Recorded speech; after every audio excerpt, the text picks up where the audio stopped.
Welcome to Spirit Knocks for Brooklyn Mosaic. So today I want to talk about divination. When I first heard the term, I was just like, "What? Isn't that when someone gives you a reading?"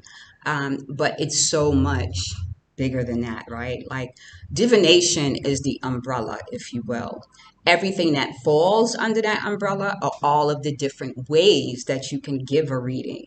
Okay, so excuse me. Let's start with the basic readings, whereas you go talk to someone, they may pull tarot cards or they may do palmistry, right, where they read your palms, or they may read your energy, okay?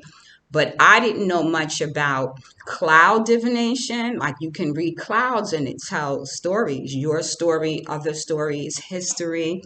You can get your teachings from the clouds as well. Is deep. It's deep. So that's the cloud divination.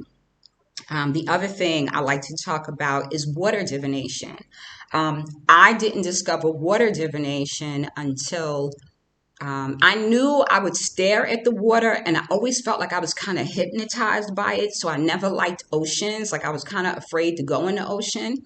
And I remember just always feeling like it consumed me in some way.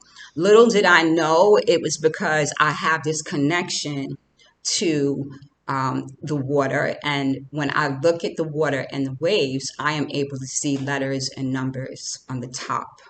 Right, so that would be water divination.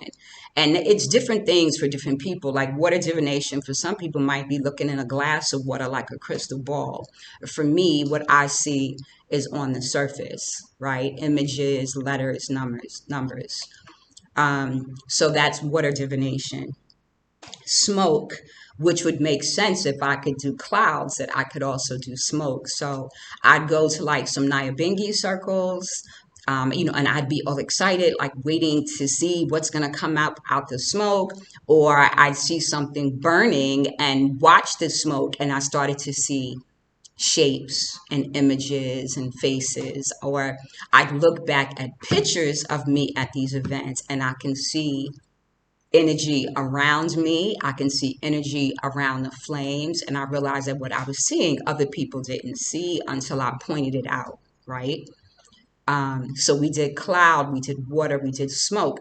Know that there is also feces divination. Yeah, yeah, it's a thing. So the way you can find out what is going on with your body, like, people would say, oh, if your stool floats, it means, like you're eating enough fiber and stuff. If it sinks, that's one way to read your stool. But there's another way. If you actually look at the stool, you are able to tell if there are faces, if there are numbers or letters in the stool. Also, if you're expecting, you may get stool shaped like embryos. You may get stool that splatters and looks like babies. Like it is real. Okay, stool divination.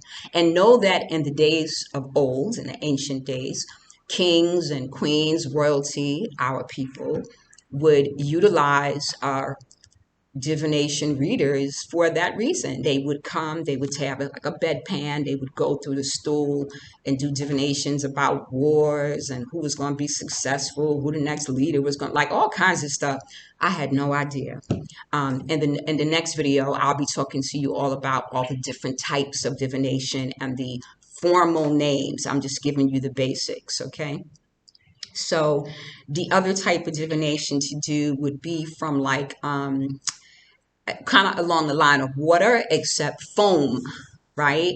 So, like when you wash your hands and your soap scum, if you will, when you shower and when the soap is going down the drain, or the residue that's left in the sink or the tub or the toilet, that soap bubbles, look at the shapes. There's numbers, there's letters in that, and sometimes there's faces and images. Like it will show you the energy of that person that was just using your shower, or the energy of that person that just washed their hands, right? That's a thing. right? And again, I'll provide you all with the formal names in the next video, but I just want to give you an idea of what these things look like, because you may be doing it and not even realize that you're experiencing it. Um, One of the other things is when you clean, you know how people say, like, take off your shoes at the door?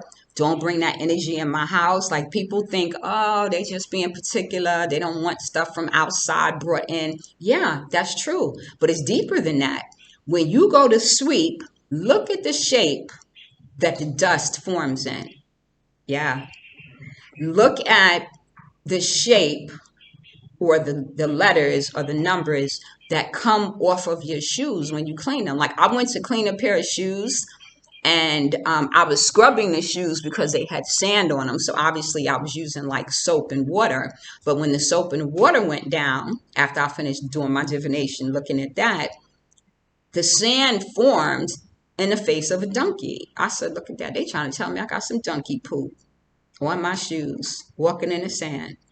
So it's deep. Yeah, it's real. And that's why you want to make sure you clean things, you bleach things, you constantly cleaning your space. You know, we allow things to accumulate sometimes because we're lazy, because we don't have the energy, we don't want to deal with things. But know that that extra energy you're collecting is what's making your situation seem more burdensome. So that was one thing, looking at the dust. I had, when I swept my bedroom and I looked at the sand, I noticed Z's in the sand, like letting me know that this dust came from my bedroom. Like, it's that serious, right? Because I lifted up the rug and shook it out and all that, and I swept everything out. And I said, look at this. So yeah, you can read sand, you can read dirt, you can read mud. Um, I've even gotten little things like with the animals, right? You can do divinations from animals. You'll have maybe cows coming around you, pregnant animals, cows representing milk, representing family, representing luck, right? Different types of animals, pregnant animals, puppies that may be drawn to you. Like, you might be expecting, if you notice a lot of pregnant animals coming to you, making like literal eye contact with you, a newborn puppy coming and barely walking and coming and laying like right on your foot, like all this kind of stuff. A female dog coming and trying to sniff your privates. Like, these are all things that are representative of sort of like a divination, if you will, ways to read, right? Um, Other things would be your food, right? You can do divination with food. If you look at the things that you're eating, for me, my stuff comes to me in like a language that I understand. So it will come to me in like art or emojis, right? And it's so deep that I'm like, yo, for real. So y'all got like I got beans, and there's like 100 beans on this sandwich I'm about to eat, and they all got smiley faces. Does that means it's good for me? Or I go to cut a mango, and I notice before I cut the mango that it looks like a sad face. I already know that that mango is not going to be good. Like, I can see that on the mango. Okay. And I'm like, oh, I'm taking a chance. If it's a straight line, half might be good, half might not. I see a smiley face, I know it's going to be a sweet one. Usually I smell mangoes. Like, I use my nose for divination. And some people do that as well, right? When I'm around cigarette smoke, I have I want to say, just a disgusted response to cigarette smoke. It nauseates me. It makes my eyes water, my throat, like I literally can't breathe. I always ask people, don't smoke around me. But it's just the opposite with marijuana smoke. Like, when I smell weed, it doesn't bother me. It's like aromatic for some reason. But when I smell cigarettes, oh, I can't do it. So I also realize that that is because that's a spiritual thing. It either takes me to a place where cigarette smoke was a challenge for me, or I was surrounded by it, or I may have even been a smoker. I don't know. But it's repulsive to me, right? For some people, it takes them back into their past lives, right? And there are things that they find out from that. So there are different things that you can use. I'm trying to think of what else, because every time I feel like I understand all of the things that I'm able to read, something new comes up. Like I was looking at a little girl walked up when I was sitting at the shop waiting for my food, and she had flamingos, sequence flamingos on her shirt, and I could see numbers in the flamingos. Like, so my divination comes through like code, numbers, letters, alphabets, that kind of thing. I thought that was interesting because that was a first for me to see that. And then I was looking at someone's fabric on their clothing, and I also was able to see the numbers as well. And of course, birds come to my window all the time, and I can see, um, based on the way that they're chirping, the sound, right? Sound is another way for divination. Listening to certain sounds and knowing what they mean and interpreting what they mean. Um, in talking about that, I also want to mention, and I don't really think this is a side note, I think this applies as well, but divination happens with me through vegetation. So, for example, trees, like I'll go past a series of trees and suddenly I'll start to hear this high pitched sound, and I realize the trees are talking to me. Literally, like I was going to leave a building and I kind of knew it was going to rain, but I wanted to go someplace. And as I was walking out, the frequency started and I stopped. I just stopped in my tracks and I try to listen and understand. So they're probably telling me it's going to rain, which I know. But as I went to get closer to the frequency, I look across the road and there's a sister that I know who also is like a tree lover coming across the road. And then it stopped when I spotted her. And I said, okay, y'all was trying to let me know the good sister was coming. And then she came and we had a conversation, and then I kind of walked back with her. And then shortly after, I was like, I'm really ready to get on the road because I know it's going to rain. Sure enough, I got in the van and it started raining. But I was determined to go where I was going. I had my umbrella, I had my, my raincoat. So these are just different ways that, divination works.